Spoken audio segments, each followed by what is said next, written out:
See how Jon Voight's raw, unapologetic showdown with a media elitist ignited a firestorm, challenging the very notion of what it means to be truly strong. Where are you watching from? Let us know in the comments, and don't forget to like, share, and please complete our 1,000 subscribers for more inspiring stories.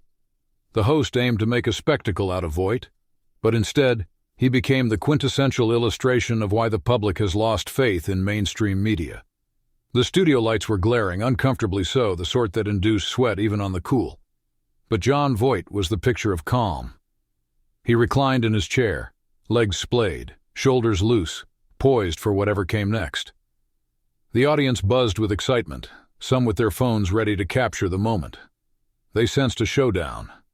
Opposite him sat Ethan Caldwell, a suave, sharp-suited TV host celebrated for his liberal leanings and penchant for ambush interviews.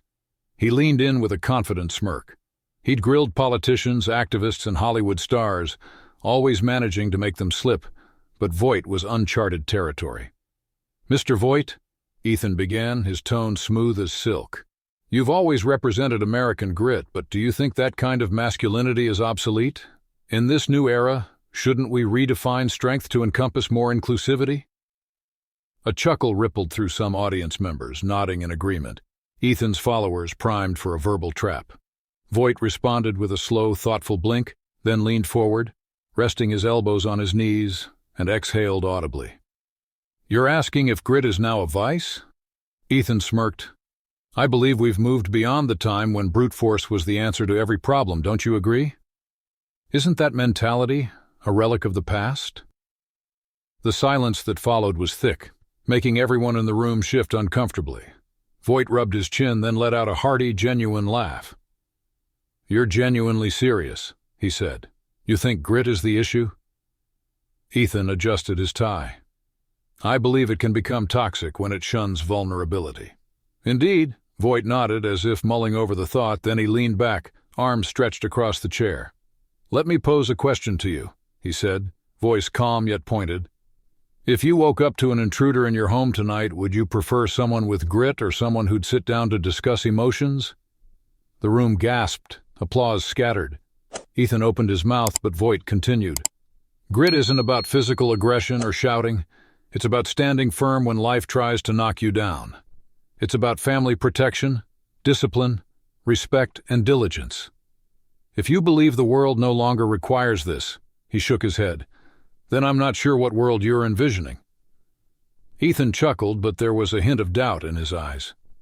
He hadn't anticipated Voight's swift retort, yet he wasn't ready to yield. "All right," Ethan shifted. "But don't you think Hollywood, and let's be frank, your films, have glorified conflict resolution through force?" Voight didn't falter. "Hollywood loves to dramatize. Have you ever seen a plot where someone saves the day with a desk job?" Laughter erupted, genuine and loud. Even some of Ethan's team couldn't help but smile. But Ethan wasn't finished. He had more in reserve, though Voight was just warming up. Ethan straightened, shuffling his notes, searching for his next verbal strike. He was adept at steering conversations, leading guests into a trap, but Voight was not falling into line.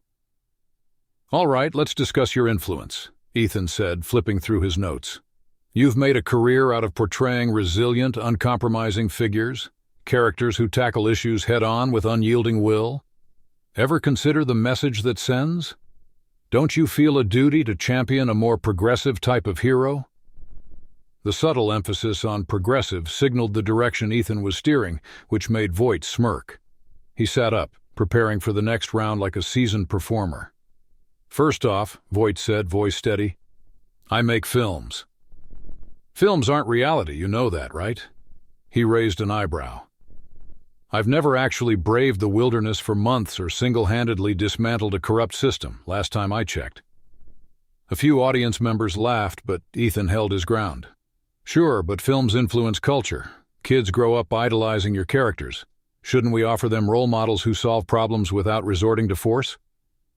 Voight sighed through his nose. "You've seen Coming Home, right?"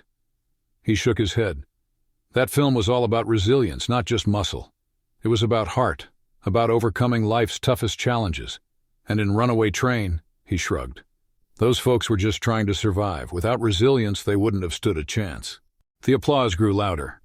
Ethan's jaw tightened. This wasn't the script he'd envisioned. He leaned forward, adopting a softer, more personal approach.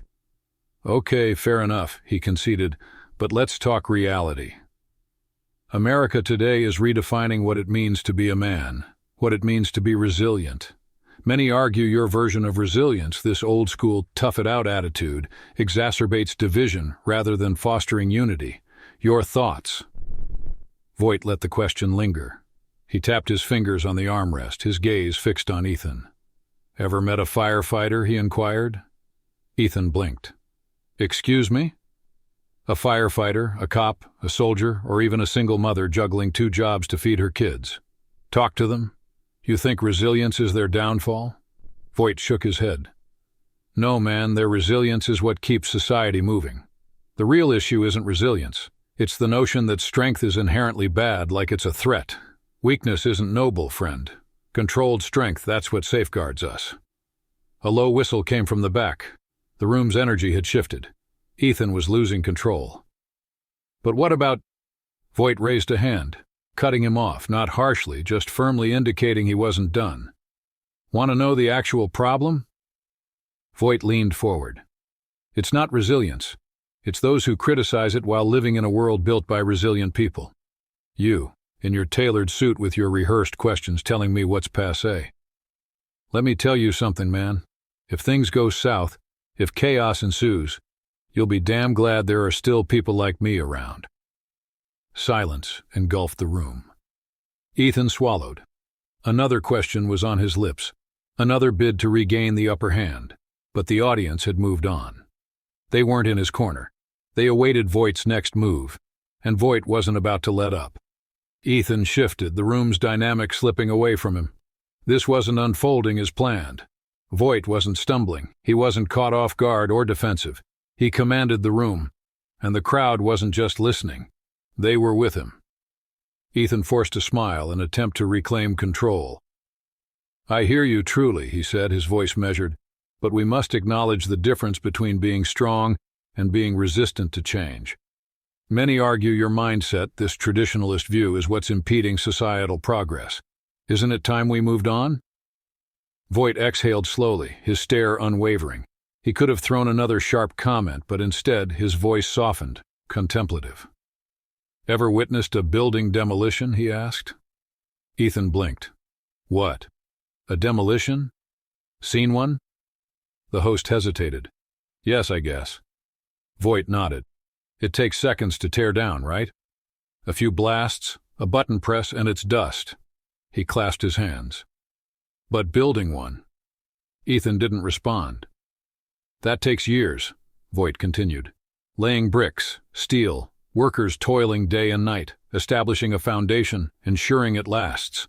Those with the explosives, they don't care, they don't think of the effort, the sweat, the lives at risk. They just want the spectacle of destruction. The audience was rapt. No one stirred. You talk about moving forward, Voight said, but where to? Forward isn't always the right path. Sometimes, in our haste for change, we forget what we're demolishing. We don't question if what we're dismantling is worth preserving.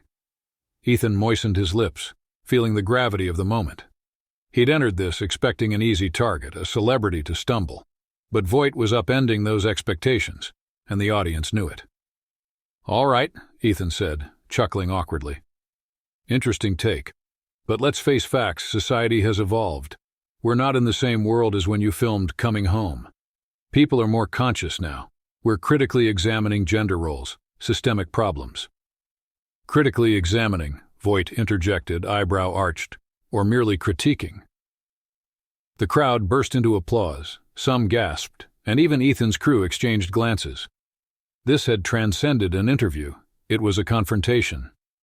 Ethan raised his hands, attempting to regain composure. Okay, he said over the commotion. So let me ask this. If resilience is so crucial, why do so many resist it? Why do many see it as outdated? Voight let the question linger before leaning in, his voice now a low, almost conspiratorial murmur, because those without strength hate reminders of their own fragility. The crowd erupted. Some rose to their feet in applause, Others were simply stunned. Ethan opened his mouth, but no words came. Voight let the response subside before leaning back. "Look," he said, "I'm not advocating for everyone to be a hardened warrior. I'm saying life will challenge you, whether you like it or not, and when it does, the world won't care for your feelings. It'll ask one thing: can you endure the blow and keep advancing?" Ethan was speechless, no witty comeback, just silence. But beyond the studio walls, a larger conversation was igniting because the moment this exchange hit the internet, everything changed. As the interview concluded, Ethan barely held on to his professional facade as the camera stopped rolling, but Voight, he just stood, stretched, and gave a modest wave before exiting like it was just another day. Behind the scenes, producers were in a frenzy. Ethan's earpiece buzzed with urgent directives. "That didn't go as planned, social media's blowing up. Edit out the contentious bits before we upload." But it was too late. Someone from the audience had already shared the clips. In minutes, the internet was ablaze. "Voight dismantles TV host. Jon Voight eviscerates progressive media in live debate. Here's why we need real men like Voight." The video went viral, spanning across social platforms with users adding memes, slow-motion replays, and dramatic scores. Within hours it topped the charts, the comments section a war zone. I'm no Voight fan, but this was epic. He voiced what everyone's thinking but too scared to say. See how the host had no response when Voight flipped the script. Classic. Naturally, backlash ensued. Just another has been stuck in the past. Toxic masculinity at its best. Can we stop pretending this actor is some sage? Ethan's network rushed into damage control, issuing a carefully crafted statement on the value of diverse opinions in stimulating dialogue. Ethan took to Twitter, posting, "Healthy debate is vital. I respect Mr. Voight's perspective, even if we differ. Let's keep it civil." But public opinion had already sided with Voight. Meanwhile, Voight stayed silent. No tweets, no statements, just living his life, unaffected by the online squabbles, knowing he had nothing to prove. Yet as the controversy subsided, a more profound question emerged. Was this just a viral moment, or had Voight revealed a deeper flaw in contemporary media? Days passed, but the video wouldn't fade. It was everywhere, discussed on morning shows, podcasts, even in news analyses. Some viewed it as a wake-up call, others as a staged controversy. But one truth was undeniable. The conversation had moved beyond Voight to a broader discourse. On one hand, supporters argued Voight had unmasked the hypocrisy of modern media, how hosts like Ethan push agendas but crumble when challenged. They expect celebrities to conform, but when one stands their ground, chaos ensues. On the other, detractors claimed Voight was merely a wealthy actor holding on to outdated beliefs. It's easy to preach resilience from the comfort of wealth. But then, something unexpected happened. Real-world heroes, firefighters, police, veterans, workers, construction crews, single parents began to speak up. A viral post from a retired Marine resonated. Voight understands. Strength isn't about bullying. It's about getting up when life knocks you down. We need more of that. An Oklahoma mother shared her story. Raised 3 kids alone. Without resilience, they wouldn't have survived. Don't tell me strength is bad. A quiet video of an older man at a gas station went viral. He watched the interview, shaking his head. These young ones don't know real hardship. They think life's about TV debates. Voight, he gets real life. Ethan fell silent. His network shifted focus, but the public wouldn't let go. Every attempt to move on was met with the same question. Why does a Hollywood actor have more sense than a media professional? And thus, a broader conversation ignited, not about Voight, but about the essence of our times. Had society truly softened? Were we afraid to acknowledge real strength? Was media shaping or manipulating culture? These were no longer just online debates. They were kitchen table discussions. People were not just watching, they were awakening. And Voight, he remained silent. A week later, Voight finally spoke, not through media channels but in a casual interview at a small theater in Los Angeles. A local journalist asked about the viral clip, expecting some sort of spin. Instead, Voight wiped his brow, sipped his water, and shrugged. Look, man, I wasn't trying to make a point. I was just speaking my truth. The journalist pressed, "But did you expect such a huge response?" Voight chuckled. "I've been around long enough.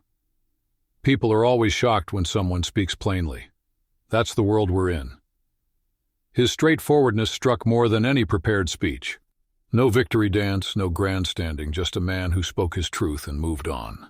But the ripple effects continued. Ethan's show saw a decline in viewership. His network subtly moved him from high-profile interviews. He wasn't ousted, but his star wasn't as bright. Meanwhile, Voight's words sparked something. People revisited his performances, finding new meaning in his resilience. Quotes from his roles resurfaced, reinforcing the value of perseverance in adversity. In everyday life, a change was palpable. Young men frequented community gyms, seeking to embody resilience.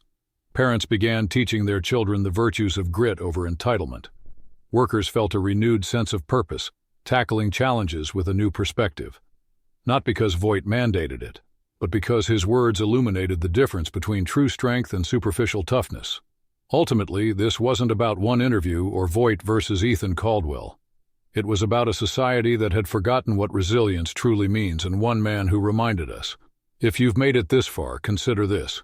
What strength do you value?